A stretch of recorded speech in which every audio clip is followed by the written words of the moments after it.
Yo, what's up mga ka-workout? What's up mga kabogchi? Nandito tayo ngayon sa World Trade Center, no?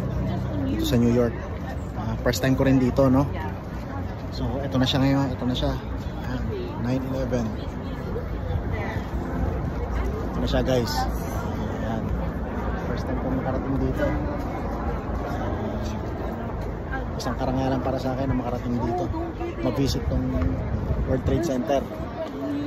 Ito sila.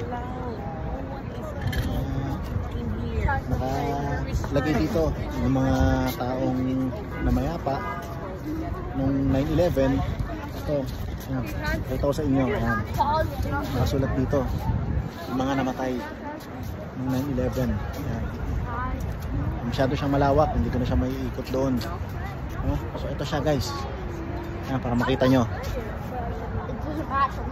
Ito na ngayon yung World Trade Center. Ayan, tsura nya.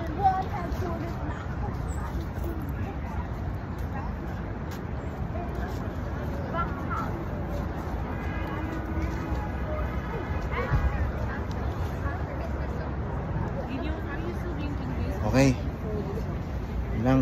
Paano? Mamaya na lang ulit mga ka-workout, mga kabogchi. Yun lang muna sa ngayon. Mamaya na ulit. Hindi ko alam kung saan kami dadali next nung tour guide namin. Isang follow at like lang mga ka-workout, mga kabogchi. Masaya na po tayo dun. Maraming salamat sa walang sawang sumusuporta. Ingat kayo dyan. God bless.